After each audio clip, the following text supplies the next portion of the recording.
সংসারেও স্বপ্ন আকাশ ছোঁয়া। মাধ্যমিকে 687 পেয়ে চিকিৎসক হওয়ার লক্ষ্যে অঞ্জন। 4 দিন আগে বেরিয়েছে মাধ্যমিক পরীক্ষার ফলাফল। মাধ্যমিক পরীক্ষায় মাত্র 1 নম্বরের জন্য মেধা তালিকায় স্থান হয়নি।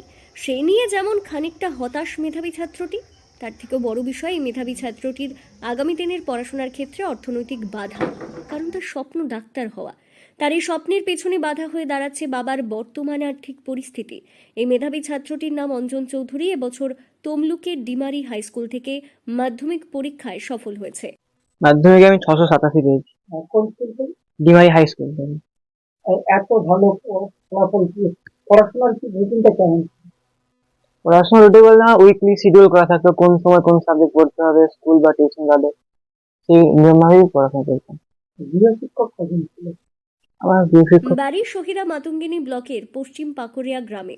তমলুক থানার শহীদ মাতঙ্গিনী ব্লকের পাকুড়িয়া পশ্চিম গ্রামের বাসিন্দা লক্ষ্মীকান্ত চৌধুরীর সংসারে সদস্য 4 জন। স্ত্রী অনিমা দেবী এবং 2 ছেলে। বাড়ি থেকে প্রায় 3 কিলোমিটার দূরে ডিমারি বাজারের ছোট্ট ব্যাগ খাতা পেনের দোকান।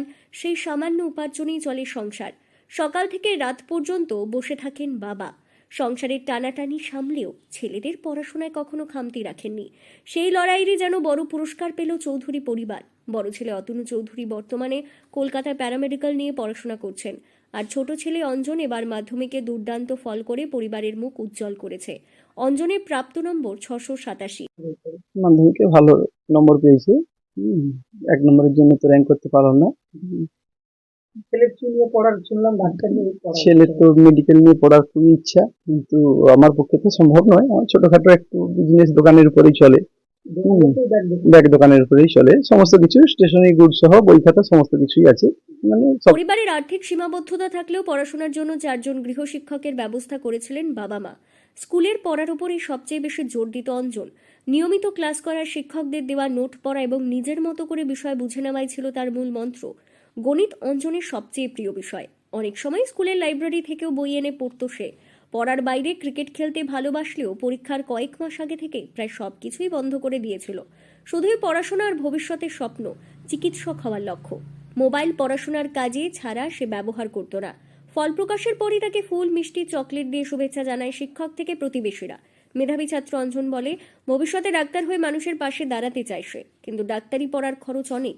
তাই বাবার আর্থিক পরিস্থিতি নিয়ে কিছুটা দুশ্চিন্তায় রয়েছে। কিভাবে তার ডাক্তারি পড়ার স্বপ্ন পূরণ হবে তা নিয়েও ভাবছে অঞ্জন। ছেলের সাফল্যের আনন্দের মাঝেও ভবিষ্যৎ নিয়ে খানিক চিন্তায় বাবা লক্ষ্মীকান্ত চৌধুরী। চিকিৎসক হওয়ার স্বপ্ন পূরণ করতে যে দীর্ঘ পথ পেরোতে হবে তা ভালোই জানেন তিনি। পূর্ব মেদিনীপুর জেলার তমলুক থেকে সৈকত শের রিপোর্ট, লোকাল 18 বাংলা।